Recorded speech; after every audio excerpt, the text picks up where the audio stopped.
저희 시부모님이 결혼 47년 차이신데 2달째 서로 말을 안 하세요. 식당을 하시는데 저가 같이 일해요. 저한테 자꾸 중간에서 제가 이제 말을 전하는 거죠. 뭐 사와야 된다, 지금 해야 된다 이러면 제가 아빠 이거 뭐 해야 된대요, 엄마 이거 해야 된대요. 뭐 힘든데. 아버님이 강압적이고 가부장적이고 뭐 이러셔가지고 엄마가 뭐 말씀하시면은 따박따박 말대꾸한다고.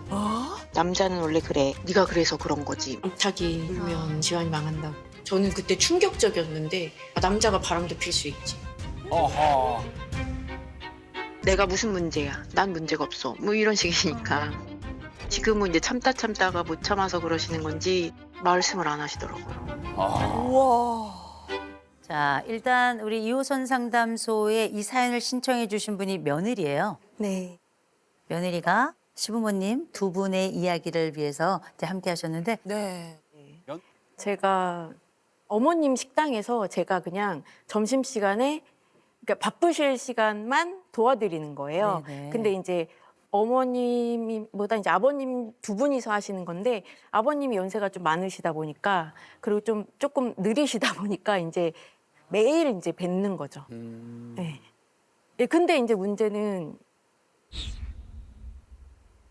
그렇게 하시면서 다툼이 많으신 거예요. 이제 의견이 통일이 안 되고 뭐 고추 말리고 뭐 김장하고 이거 매년 하는 일들이잖아요. 근데 매년 의견이 안 맞으세요. 똑같은 일을 하시는데, 그러니까 내 말이 맞고 뭐 이게 너무 강하시니까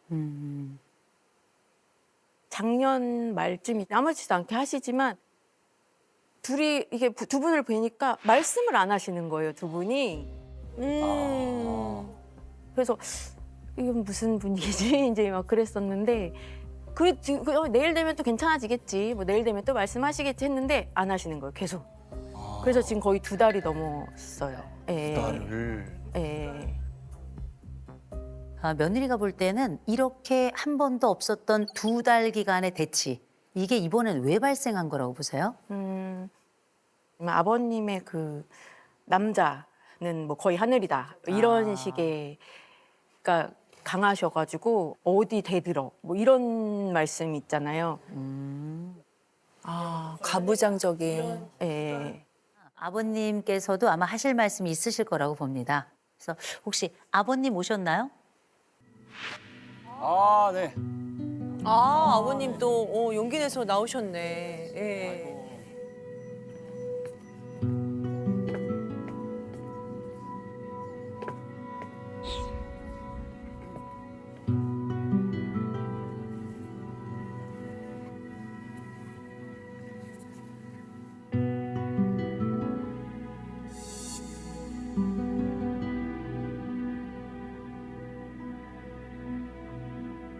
네, 아버님 반갑습니다. 지금 2달째 대화가 없으시다고 들었어요. 근데 왜 대화를 안 하기 시작하셨을까요? 그러니까 이제 장사를 이제 하면서 이제 제가 이제 딸 아이들을 유치원에서 이제 받아주거든요. 근데 이제 걔네들한테 이제 막 소리를 지르는 거예요. 손님도 있고 하는데. 애들한테 막 하지 마 하는 소리도 너무 듣기 싫고 싫으니까 그것 좀 하지 말라고 하는데도 계속해요, 계속. 그래서 내가 이제 어른도 이렇게 말을 안 들어먹는데 애기들이 어떻게 말을 들어먹냐. 그러니까 좀 하지 말라고 이랬어요. 그랬다고 이제 애기들 편에 섰다고 이제 나를 막 뭐라고 하는 거야.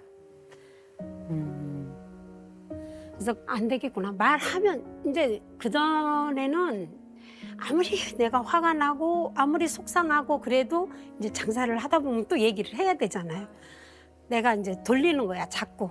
마음을 돌렸는데 이제는 까짓거 장사 안 하면 말지. 난 정말 막 그 상처 있는 애기들 상처 있는 얘기를 하면 정말 나는 거의 이성을 잃을 정도로 팔팔 뛰어요. 나한테 욕하고 나한테 뭐라고 하는 건 괜찮아. 근데 자식들한테 그러는 건 못 봐요, 제가. 그래서 말을 안 해버리는 거예요. 그거는 그래 여기 이제 딸내미도 왔지만 걔네들이 그렇게 나를 약 올리는지 하여튼 이 말썽을 그렇게 펴. 어? 야 할아버지 화난다 하지 마라. 애들 보고 단속을 시키고 야단을 쳐야지. 나보고 소리 지르고 손님들인데 소리 지르는데 지금도 얘기하다시피 그런단 말이야. 예? 밥상을 차려주면 고추장을 더 넣어야 되고 고춧가루를 더 넣어야 되고 소금을 더 넣어야 되고 이건 더 넣고 안 넣고 이걸 지속적으로 듣다 보니까 이제 그 뭐 요즘으로 말해서 공황장애 같은 거 아. 주방에만 가면 쓰러져요. 어머나. 제가 주방에만 밥하러 가면 쓰러지는 거야. 그래서 병원에를 쓰러져서 갔는데 그게 변이형 협심증이라고 하더라고요. 그래서 거의 7년인가 10년을 약을 먹었는데 쓰러져서 간 게 7번이에요. 그래서 7번 간 게 7번이에요. 막 이게 쪼이니까 그냥 숨이 막혀서 쓰러지는 거예요. 마음을 다져 먹자. 마음을 편하게 먹자. 누가 뭐라고 해도 좀 이렇게 진정을 하자. 이렇게 나를 내가 다스려가지고 지금 10년을 넘게 병원에를 안 가고 있어요. 세상에. 예, 그러면 아버님이 뭐 음식 말고도 뭐 막말 같은 걸 좀 많이 하시나요? 막말은 뭐 거의 하죠. 어떤 식으로 하시는지 좀 여쭤봐도 될까요? 그냥 욕이죠 뭐. 이라든지 뭐. 시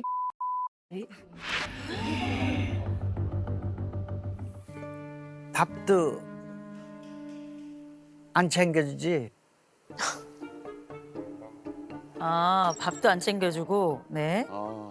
안 준 건 아니죠. 다 해놓고 먹으라는 거지. 밥상까지 안 차려주는 거지. 그게 2달인데 세상에. 아유. 아무리 저기 해도 하늘이고 땅이지.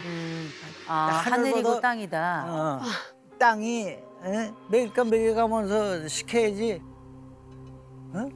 어디 하늘을 제가 이렇게 말씀을 들어볼 땐 남편은 하늘이잖아요. 우리 아버님께. 그리고 여자는 땅이잖아요. 이런 분들은 10중 8구 바람을 피워요. 아버님은 혹시 어떠셨나요? 그 얘기를 물어봐요. 그냥 그 무슨 저기 바람이 나서 뭐 설림을 차리고 이게 아니라 뭐 참 한번 한 거 뭐 이런 걸 가지고 얘기를 해서 남자의 이제 성욕을 가끔씩 외도하는 거는 있을 수 있다라고 나름대로 생각하고 방석집 가시는 거 말씀이실까요? 방석집도 가고 뭐 아버님 맞나요?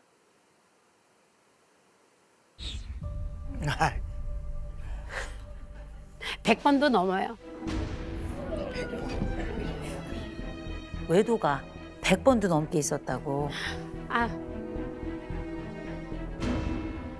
아니 과거는 과거고 현재가 중요한 거지. 그때 옛날에 몇 30년 전에 했던 거를 꽁 해가지고 지금 뭐 이 사람 아프다고 그러고 나서 때리는 거나 이 사람한테 막 되는 걸 보세요, 아버님. 아버님은 지금 과거는 과거고 현재는 현재잖아요. 그렇죠? 근데 아내는 아직 과거가 끝나지 않았어요. 왜냐하면 한 번도 거기에 대해서 보상도 받지 못했고 사과도 받지 못해서요. 근데 제가 보니까 엄청난 외도와 폭행이 있었어요. 때릴 때는 이유가 있어서 때리고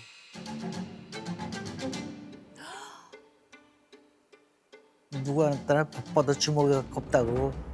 그래서 뭐 그 다음에는 하다못해 뭐 파스라도 사다 붙여주고 발라주고 그래서 미안하고 그래서 그랬고. 네, 아버님, 그 옛날 일이지만 아버님 혹시 맞아보셨어요? 귀하게 잘하셨죠. 또 아버님 혹시 어머니 바람 피시면 어떨까요? 어머니, 웬만한 여자 같으면 100번도 더 도망갔어요. 100번도 더 도망갔어요. 그러니까 도망가고 이혼했어요. 글쎄요. 이혼이라는 거 그 단어조차도 나는 머릿속에 안 나요.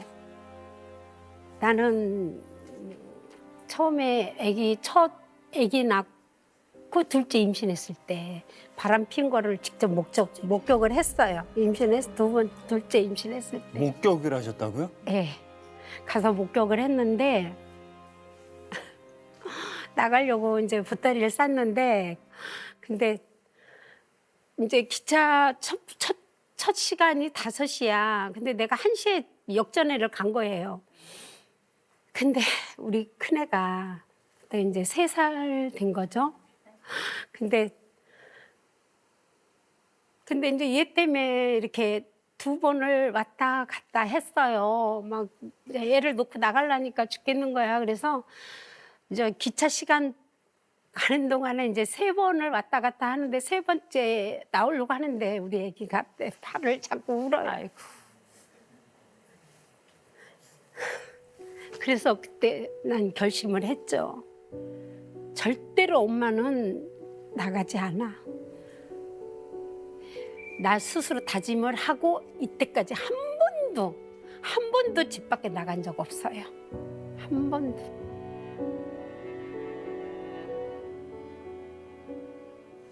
이 사람이 한 거에 대해서 전혀 개의치를 않아요. 그러니까 뭐 무언 짓을 했든 간에 원망하지도 않고 미워하지도 않고. 정이 다 떨어졌나요? 그러게요. 처음부터 정이 있었나? 그냥 남편이고 그냥 자식들 보고 사는 거지. 어머님은 나는 내가 원래 남편이 있어서 살았던 사람이 아니야. 남편이 이랬어. 그래도 나는 아이들과 함께 살아가면 난 괜찮아. 이렇게 생각하시는 것 같아요. 맞아요. 맞아요. 왜냐면 당신은 내 사랑은 아니거든.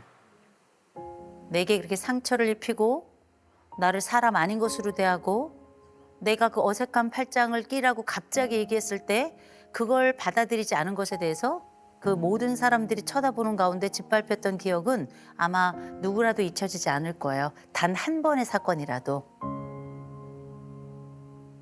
그런데 우리 아버님은 내가 물론 잘못을 하기는 했지. 예. 그러나 나한테 밥은 줘야지. 나한테 느리다고 말하면 안 되지. 라고 이제 말씀을 하시는 거라 이 부분이 조금 다른 것 같은데 어떻게 하셨으면 좋겠냐면 올라오는 성질은 아직 있으시죠? 성질 올라오거든 아내에게 뿌리지 마시고 가게에서 잠깐 나가세요. 성질 올라와 가게에서 잠깐 나가세요. 괜찮을까요? 예.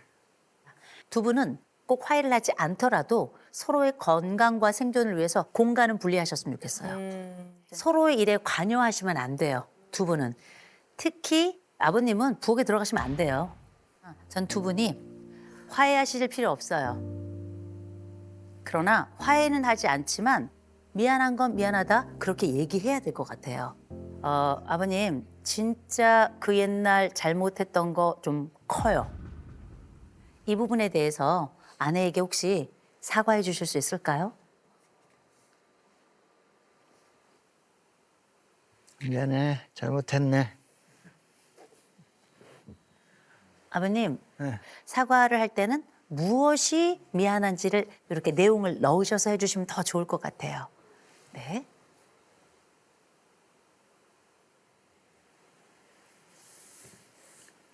내가 때리고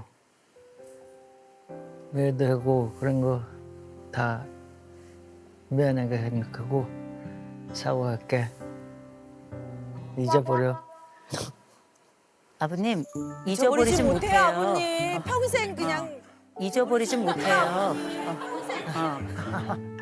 그러나 이 남자 입에서 처음으로 이 건에 대해서 미안하다는 얘기가 나왔어요. 이 남자 입에서 전 굉장히 중요한 순간이라고 생각을 해요. 그러나 세월로 고통을 겪었던 아내 입장에서는 이 이야기가 귀에서 들어와서 가슴을 통과해서 온 몸으로 퍼질 때까지 시간이 필요할 거예요. 어머니께서 그때 그 모든 장면을 통과해서 마음 편안해지실 때 지금 사과를 하셨지만 용서는 나중에 하세요. 시간은 좀 걸릴 것 같습니다. 앞으로도 며느님 우리 따님이 중간에 메신저 좀 해야 될 거예요. 메신저 좀 하시고요. 이 메신저 역할이 또 잘 되는 게 나쁜 구조만은 아닙니다. 어느 정도 유지가 된다면 그도 나쁘지 않다. 이게 그분들의 선택이라면 그냥 그분들에게 좀 일부분 맡겨도 괜찮다라고 생각을 합니다.